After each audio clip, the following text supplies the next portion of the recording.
మనము యుగాంతానికి చేరువలో ఉన్నామని తెలియజేయడానికి ఈ యొక్క వీడియో చేయడం జరిగింది. వీటిలో క్యూపర్ బెల్ట్ నెప్ట్యూన్ గ్రహానికి అవతల కనుగొన్నాము. గురుగ్రహానికి అంగారక గ్రహానికి మధ్యలో ఈ క్యూపర్ బెల్ట్ 60 లక్షల కిలోమీటర్ల దూరంలో ఇవి తిరుగుతూ ఉంటాయి. కాబట్టి కొన్ని లక్షల గ్రహాలు సూర్యుని ఉపరితలము నుండి సౌర కుటుంబంలో అతిపెద్ద గ్రహశకలం సిరిస్. ఇది కూడా ఈ బెల్టులోనే ఉంది. సమస్య అంతా భూమి కక్షకు 20 కోట్ల దూరంలో ఉంది. అదే సమస్య. పరిభ్రమణ గ్రహశకలంతోనే వీటిలో కొన్ని 10 లక్షల కిలోమీటర్ల దూరంలో ఉన్నాయి. ఈ గ్రహశకలాలు భూమికి అత్యంత ప్రమాదకరమైన, భూమి వైపు దూసుకు వస్తున్నటువంటి అత్యంత ప్రమాదకరంగా మారుతున్నాయి. ఈ యొక్క భయాందోళనకు కలిగిస్తున్నాయి. అందులో అపోపిస్ ఆస్ట్రాయిడ్, అపోపిస్ సముదాయానికి చెందినది ఒకటి మన భూమి వైపు వస్తుంది. కాబట్టి ఈ యొక్క ఆందోళన అయితే జరుగుతున్నాయి. ఎవరు ఫస్ట్ టైం చూస్తున్నట్టయితే సబ్స్క్రైబ్ చేసుకోండి. Telangana BRS tech, please subscribe. Hi, అందరికి నమస్తే. భూమి వైపుకు దూసుకు వస్తున్న భారీ గ్రహశకలం సింగిల్ అనుకుంటున్నారు అందరూ. ఈ సింగిల్ అలర్ట్ ఎవరు సీరియస్ గా తీసుకోవడం లేదు. ఈ ఆస్ట్రాయిడ్ వార్నింగ్ అని కామన్ గా అనుకుంటున్నారు. ఇది కాదంటే నాగా డాట్ మిషన్ తో ముప్పును తప్పిస్తుందని ఇంకాస్త తేలిగ్గా తీసుకుంటున్నారు. ఇది అలాంటి రెగ్యులర్ ఆస్ట్రాయిడ్ కాదు. సాహసంతో పాటు ఎంతో ఖర్చుతో పెట్టి ఇస్రో, అమెరికా, నాసా వంటి కూడా సీరియస్ గా తీసుకున్న వార్నింగ్ ఇప్పుడు మరి తీసుకున్నారు. ఆ గ్రహశకలాన్ని భూమిని ఢీకొంటే విధ్వంసం కలలో కూడా ఊహించి ఉండరని అనుకుంటున్నారు. స్వయంగా ఇస్రో చైర్మన్ సోమనాథ్ చెప్పారు. ఆందోళన వ్యక్తం చేస్తున్నారు. ఈ యొక్క 6 కోట్ల సంవత్సరాల క్రితం ఎటువంటి గ్రహశకలం ఢీకొంటే భూమిపై ఉన్నటువంటి జీవరాశి అంతరించిపోయిందో మనందరికీ తెలిసిన విషయమే. డైనోసార్స్ కానివ్వండి, అప్పటి పెద్దగా ఉన్న జీవరాశులన్నీ అంతరించిపోయాయి. గుర్తు చేస్తున్నాయి. మరో 5 సంవత్సరాలలో అంటే 2029లో భూమి ఎదురు చూస్తున్న ఆ మహా ముప్పు ఏమిటి? ఈ ఆస్ట్రాయిడ్ ఎలా ఎదుర్కోవాలంటే అంత కష్టం. ఎన్నో కోట్లు ఖర్చు పెట్టి ఆ ముప్పును తప్పించాలని, ఈ గ్రహశకలం నుంచి మనం బయటపడాలని ఇటు ఇస్రో, అటు నాసా శాస్త్రవేత్తలు చాలా రకాలైనటువంటి గట్టి సంకల్పంతోనైతే ఈ యొక్క సంకల్పాన్ని చేసిర్రు. ఎలాగైనా ప్రయత్నిస్తాం ఆ యొక్క ఆస్ట్రాయిడ్ ను దారి ఇటు భూమి వైపు రాకుండా పక్క సైడ్ కు తప్పించే దిశగా ప్రయత్నాలు జరుగుతున్నాయి అని చెప్పడం జరుగుతుంది. అందరూ ఈ యొక్క యుగాంతం అంటే భయాందోళన చెందవలసిన అవసరం లేదు. కానీ ఇది భయాన్ని పుట్టించే విధంగా ఉందని చాలా మంది అభిప్రాయం.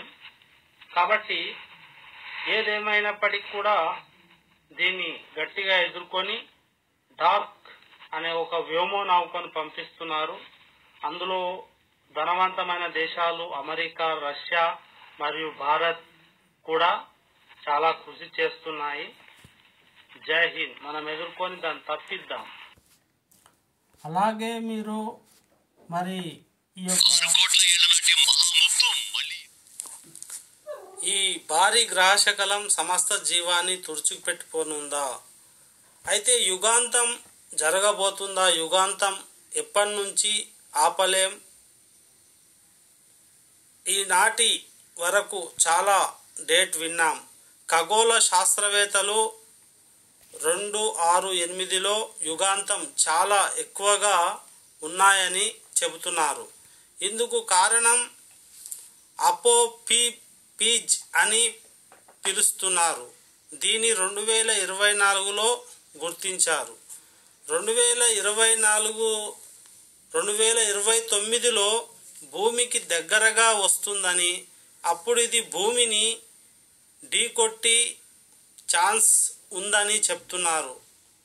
ఇది 2.7 అంటే 7 కిలోమీటర్ల వెడల్పు ఉందని చెబుతున్నారు.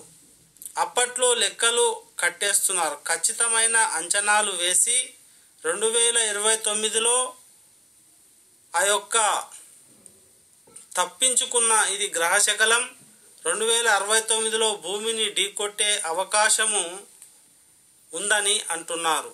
తర్వాత 2069 ప్రపంచ అంతము అయ్యే అవకాశం ఉందని అంచనా. అపోఫీజ్ ఖచ్చితమైన లెక్కలు వేసినాం. ఇప్పుడు లెక్కలు చూస్తే యుగాంతం పెద్దగా సమయం లేదంటుంది. 2029 అపోఫీజ్ గ్రహశకలం భూమిని ఢీకొట్టే ప్రమాదం ఉందని ఇస్రో చైర్మన్ సోమనాథ్ అన్నారు. అపోఫీజ్ 373 మీటర్లు 700 అంటే 3 నుంచి 7 కిలోమీటర్ల పెద్ద ఆస్ట్రాయిడ్ 2038-39లో భూమిని తాకే అవకాశం ఉందని అంటున్నారు. అయితే ఒక డార్క్ మిషన్ ప్రపంచ దేశాలు, ధనవంతమైన దేశాలైనటువంటి అమెరికా, రష్యా మరియు భారత్ కూడా కృషి చేస్తున్నాయి. 10 కిలోమీటర్ల ఆస్ట్రాయిడ్ ఓ కంటే భూమిపై కొన్ని జీవరాశులు మరణించే అవకాశం. డైనోసార్లు ఏ విధంగా అంతమైనాయి. భూమిని ఇలాంటి ఖగోళ వస్తువుల నుండి రక్షించడానికి అహర్నిశలు మన శాస్త్రవేత్తలైతే కృషి చేస్తున్నారు. సంపన్న దేశాలు సమాయుత్తమైనాయి. భారతదేశం కూడా సంపన్న దేశాలతో కలిసి కృషి చేస్తుంది. ఇస్రో చైర్మన్ సోమనాథ్ గారు 2 సంవత్సరాల క్రితం డార్క్ నౌకను డీకోడ్ చేయడంతో డార్క్ నౌక ఆ గ్రహశకలం తాను కక్ష మార్చుకుంటుందని, డైనార్క్ కక్షలో 32 నిమిషాల మార్పు నాసా ఆనాడు ప్రకటించింది. భవిష్యత్తులో ఈ సూచన గ్రహశకలాలతో ఎలాంటి ముప్పు ముంచుకొచ్చినా సమర్థవంతంగా ఎదుర్కోవడం, సమయస్ఫూర్తితో ఎదుర్కోవడంలో ఇప్పుడు ప్రపంచ దేశాలు చాలా కీర్తించారు. ఇప్పుడు అపోఫీజ్ విషయంలో అదే విధంగా చేస్తున్న దేశాల ప్లాన్లో అంతరిక్ష సంస్థలు ఉన్నాయి. ఇందులో ఇస్రో కీలక పాత్ర పోషించేందుకు సిద్ధం అవుతుంది. తాజా అంచనాల ప్రకారం కక్ష నుండి 500 అడుగుల మీటర్లు ప్రతి సంవత్సరం ప్రక్కకు అంటే దూరం జరుగుతుంది. అంటే అది భూమికి దూరం జరుగుతుందన్నమాట.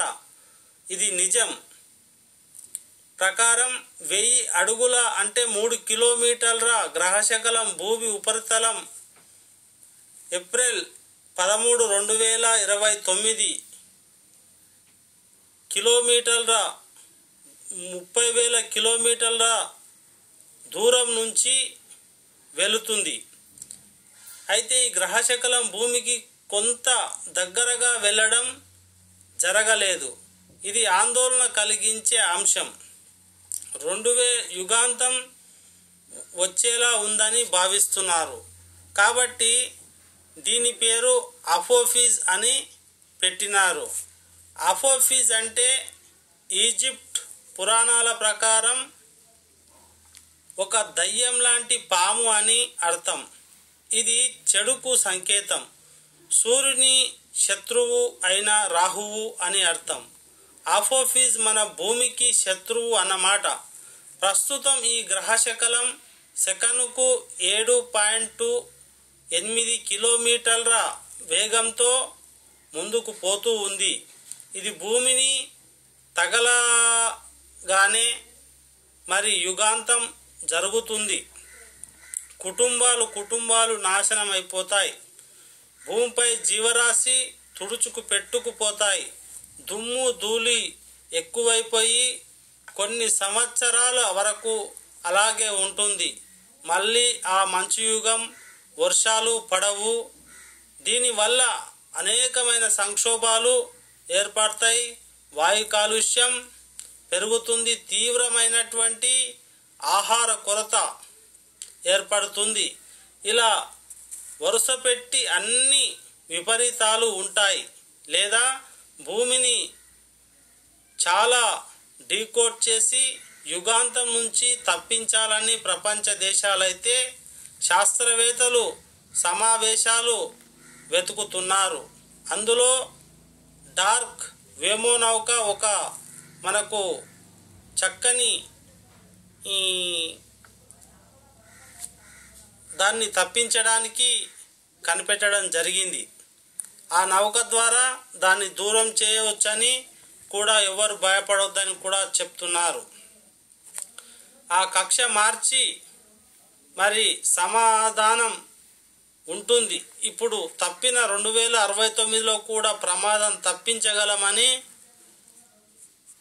విశాలమైనటువంటి మనసుతో మరి ఆ అంతు చిక్కని వినీల ఆకాశంలో జరిగే మార్పులను అహర్నిశలు మన శాస్త్రవేత్తలు గుర్తించి చాలా రకాలైనటువంటి మార్పులు తీసుకొస్తారని కోరుకుంటున్నారు.